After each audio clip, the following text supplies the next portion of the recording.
Você tem dor crônica, aquela dor que já passou de 3 meses? Essa dor está impedindo você de fazer as atividades que você gosta? Atividade de lazer, atividade física, atividades esportivas, atividade sexual. Está impedindo sua concentração no trabalho? Essa dor está te colocando num estado de ansiedade e preocupação, humor deprimido ou qualquer outra consequência inerente ao problema? Eu gosto de falar sempre que primeiro a saúde, depois a família, depois o trabalho. Porque sem a saúde você não consegue executar todo o resto tranquilamente. Então é disso que nós vamos falar hoje com vários exemplos de casos que atendemos aqui em consultório. Muito boa noite, seja muito bem-vindo, seja muito bem-vinda a mais uma gravação do nosso podcast Physio Insight, um projeto onde eu falo o que você tem que ouvir na lata, doa quem doer, sempre baseado nas melhores evidências científicas disponíveis. Meu nome é Caio Ferreira, eu trabalho com tratamento da dor há mais de 10 anos e nessa trajetória eu já atendi mais de 7.700 pessoas diferentes e muitas delas com um excelente resultado, como vocês veem aqui nos stories, aqui nos destaques, lá no meu canal do YouTube e por aí vai. Pessoal, quando a gente fala de um paciente que tem dor crônica, a gente precisa entender que a dor crônica ela já é o próprio diagnóstico. Ela não é uma condição em que se precise descobrir algo para que o seu tratamento passe a ser correto. Porque na maioria dos casos de dores agudas, por exemplo, você foi jogar futebol, sofreu um trauma, começou a ter dor no joelho, e aí você vai para o médico, faz uma ressonância e descobre na sua ressonância que você teve uma fratura da tíbia, que você teve uma fratura do fêmur, que você teve uma lesão do ligamento cruzado anterior. Nesse caso de dores agudas, é importante que você tenha um diagnóstico pelo exame de imagem, é importante que você tenha um diagnóstico médico para que você consiga, de fato, tratar corretamente aquela questão. Mas nos casos de dor crônica, mesmo nos casos onde houve uma patologia de base, por exemplo, o paciente, uma vovozinha que a gente atendeu, pegou um vaso de planta super leve da janela dela para colocar numa estante da casa e ao fazer esse movimento, ela teve uma fratura na coluna torácica. E depois dessa fratura, ela fez todo o tratamento conservador, usou colete, tomou medicação, ficou de repouso, fez a imobilização parcial do tronco e evoluiu muito bem, consolidou a fratura. Só que depois da consolidação dessa fratura, essa paciente continuou apresentando o quadro de dor torácica, mesmo depois de que a lesão foi corrigida. Então não há o que se descobrir nela, por exemplo, para que a gente consiga ter um diagnóstico adequado e assim o tratamento seja adequado também. Ela tem uma dor crônica porque durante todos esses episódios ela foi informada de uma forma que aumentou o medo, de uma forma que aumentou a ansiedade, de uma forma que aumentou a vigilância, de uma forma que aumentou o medo do movimento, e tudo isso começou a potencializar a preocupação, ansiedade e várias outras questões na vida dessa paciente. E aí o sistema nervoso entrou no processamento anormal.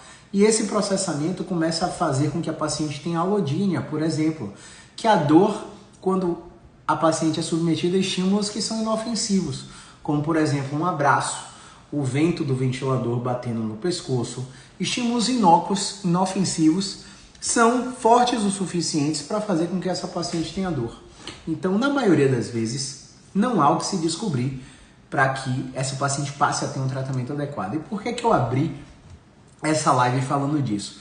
Porque muitas vezes o paciente não vai para a fisioterapia porque está esperando um laudo de ressonância magnética, porque está esperando um laudo de ultrassonografia, porque está esperando um laudo de uma eletroneuromiografia.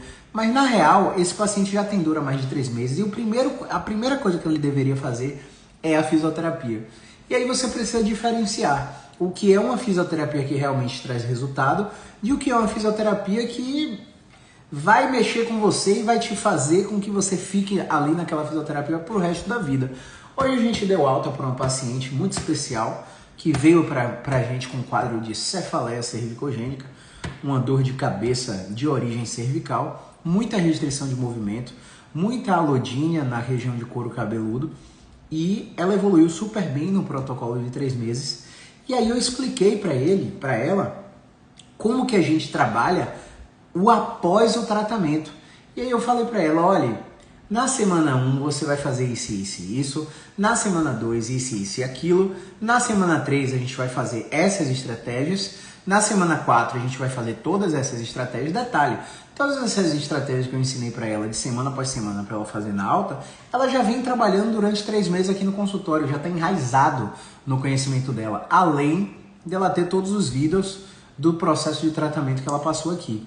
Então, quando eu parei de explicar para ela o que ela ia fazer da semana 1 até a semana 5 e repetir esse ciclo para o resto da vida até ela entrar numa academia, numa atividade física que ela queira, ela me perguntou assim, você acha que muitos profissionais não ensinam isso que você está ensinando para que o paciente fique lá a vida toda? Eu falei, com certeza absoluta. Na real, quando alguns pacientes falam para o terapeuta que estão melhores, alguns terapeutas até não aceitam essa melhora, isso mesmo, com essas palavras. Começam a inventar várias disfunções biomecânicas para fazer com que a paciente continue com medo e continue durante o tratamento. Continue com ele durante o tratamento. Então não é isso que a gente quer aqui. A gente quer ensinar o paciente a ter autonomia. E essa autonomia é conquistada através de exercício físico. Mas esse exercício físico, pessoal, não é um exercício físico de calçar o tênis verde cana e andar na praça da cidade, se matricular na academia da esquina. Essa autonomia através do exercício físico é um exercício científico, dosado, individualizado para a sua condição. Todos os movimentos que vocês me veem prescrevendo aos pacientes aqui, que eu posto nos stories, são estratégias extremamente dosadas, individuais e calculadas com progressões específicas para que esses pacientes evoluam. Porque a diferença entre remédio e veneno é a dose. Você está vendo essa caneca aqui com água. Essa caneca, vamos supor, cabe 500 ml, não adianta você jogar 600 ml aqui, né? Vai transbordar. Também não adianta você botar 200 ml nessa caneca. Se você quer beber 200 ml, para que com uma caneca com uma capacidade tão grande? Então, você que tem dor crônica, você precisa entender que existe uma relação entre capacidade e demanda. E que a sobrecarga de exercícios, da atividade física que você faz, ou da fisioterapia que você faz, não pode ser progressiva para o resto da vida. Ela precisa respeitar uma periodização ondulatória. Você precisa colocar muita carga no início para progredir esses exercícios e você precisa tirar muitas cargas no meio do tratamento, a cada 5 semanas de tratamento, para que o corpo do paciente entre em franca recuperação. Quando o corpo do paciente entra em franca recuperação, que é o que a gente chama de deload, aí a gente entende que estresse oxidativo diminuiu, que radicais livres diminuíram, que várias condições orgânicas começaram a não mandar impulso nervoso para o sistema nervoso de uma forma nociva. Caio, o que você quer dizer com isso? Eu quero te dizer que o paciente com dor crônica tem várias complexidades. Eles têm várias comorbidades. Então, por exemplo, uma mulher que tem aí seus 35 anos, começa a ter endometriose, ovário policístico, mioma de útero, também está com esteatose hepática, tem um problema cardíaco, tem pressão alta, é diabética. Então, todas essas comorbidades, quanto mais comorbidade o paciente tiver em cada órgão, mais ineficiente se torna o sistema nervoso para controlar a dor. Então, eu brinco sempre com meus pacientes que a gente precisa tratar atacando todas as comorbidades possíveis para reduzir a severidade delas, para que o paciente comece a ter um sistema nervoso que regule a dor. Então, independente se você tem fibromialgia, hérnia de disco, enxaqueca, artrose, condromalácia patelar, bursite, tendinite, esporão de calcânio, se sua dor já passou de 3 meses, você precisa respeitar esses 5 fatores. O primeiro fator é a hidratação calculada. Seu corpo é feito de água. Se você não bebe água, você gera comorbidade hidroeletrolítica nos sistemas renais. E isso é uma preocupação para o seu sistema nervoso. Seu sistema nervoso não é tão eficiente em lidar com o controle da dor e lidar com o equilíbrio renina-angiotensina, que é todo o eixo hormonal que regula o seu sistema renal. Então, a gente precisa ter uma hidratação calculada para o nosso peso corporal. Então, você calcula aí seu peso vezes 35 e você vai ver quantos litros de água você vai precisar tomar. Um segundo fator é a alimentação. Sua alimentação não pode ficar rotineiramente dentro de industrializado, dentro de muitos açúcares, muita comida gordurosa. Tudo isso vai alterar a permeabilidade da membrana do seu intestino e vai fazer com que você tenha mais comorbidades. O intestino é o segundo cérebro, portanto, ele é o maior produtor de serotonina do corpo. Então, se você está comendo dessa maneira, provavelmente seu sistema nervoso não vai fazer com que você controle a dor com eficiência. O terceiro fator é a higiene do sono. O sono ele precisa ser regular e obrigatoriamente respeitar um período de 7 a 9 horas. Dentro dessas 7 a 9 horas, você precisa ficar no mínimo 2 horas em sono profundo, em sono REM, né? Que é o sono que faz toda aquela questão de regulação do sistema nervoso, limpa todos os produtos tóxicos do metabolismo, lava seu cérebro literalmente através do líquido cefalorraquidiano. Mas não adianta você chegar em casa meia-noite e tá dormindo 2 horas da manhã para acordar 6, porque você está na era da produtividade, onde a produtividade precisa ser louvada, e quanto mais ocupado você estiver, mais importante, mais notório você é para a sociedade. Precisa acabar com essa história, né? O sono é prioridade para melhorar não só a dor crônica, como diversas outras doenças. Então, hidratação, alimentação e sono, 3 primeiros fatores. O quarto fator é o controle do estresse, é saúde mental. Saúde mental envolve bem-estar psicossocial. Se você tiver com conflito em seu relacionamento, passando por uma fase de luto, se você tiver como posso falar? Se você tiver com acessos de raiva, muita impaciência, sobrecarregado no trabalho, se você tiver com privações financeiras, se você tiver com falta de sexo, se você tiver... Anotei uma série de fatores aqui, sempre que eu vou falar eu esqueço.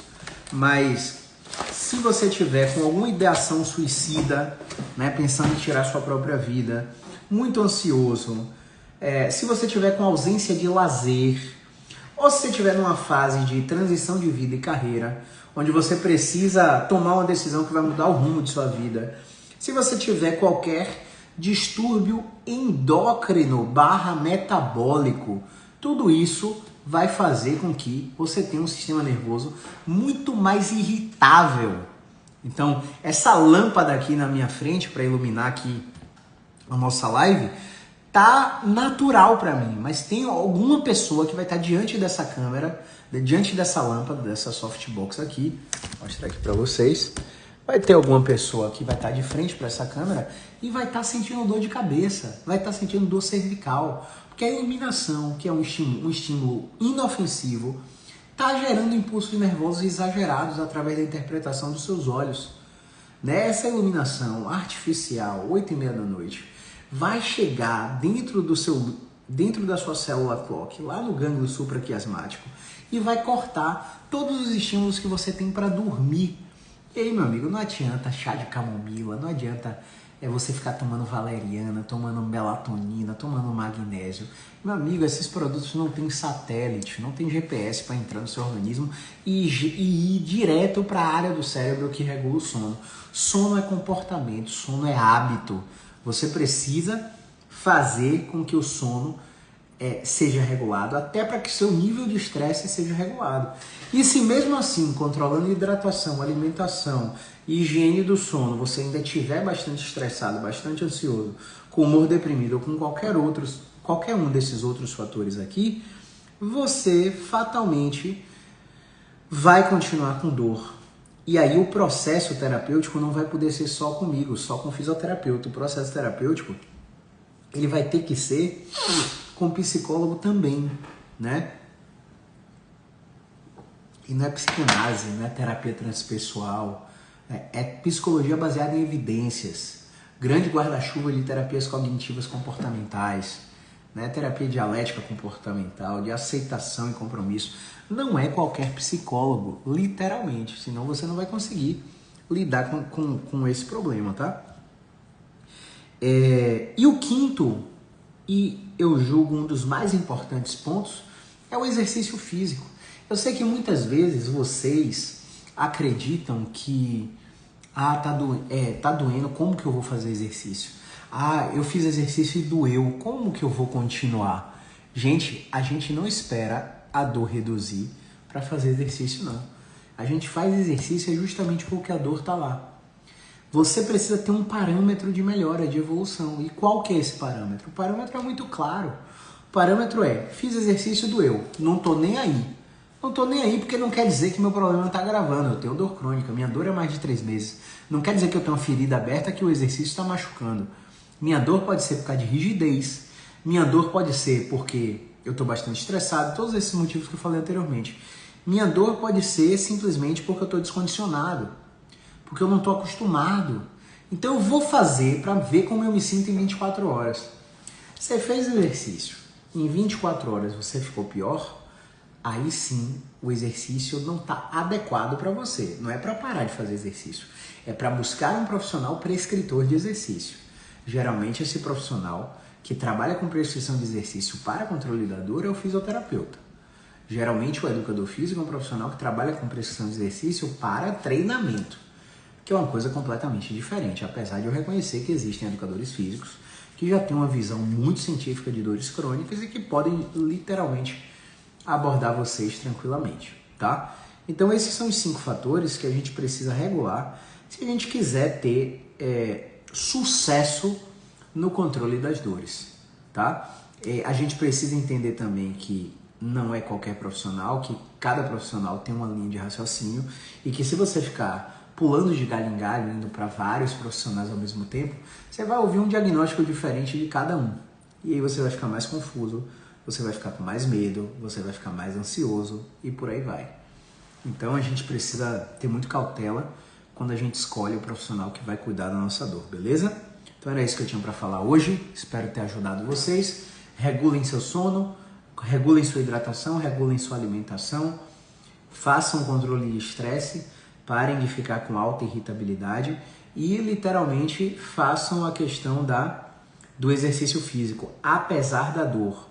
Não é porque está com dor que vai deixar de fazer. Tem que fazer exercício porque está com dor. E com o passar do tempo, com o passar das semanas, com o passar dos meses, seu sistema nervoso vai começar a regular a dor com cada vez mais eficiência. Se você não der o primeiro passo hoje, meu amigo, vai ficar muito mais difícil de tratar. Então, para você que me assiste aí, que vê a reprise, que está escutando no Spotify, eu quero que você tenha consciência que a gente não quer atender pacientes curiosos. Pacientes que querem chegar aqui, eu quero fazer aquele estalo, eu quero fazer acupuntura, eu quero fazer isso. A gente não trabalha dessa maneira, a gente trabalha com o tratamento da dor e isso é completamente diferente.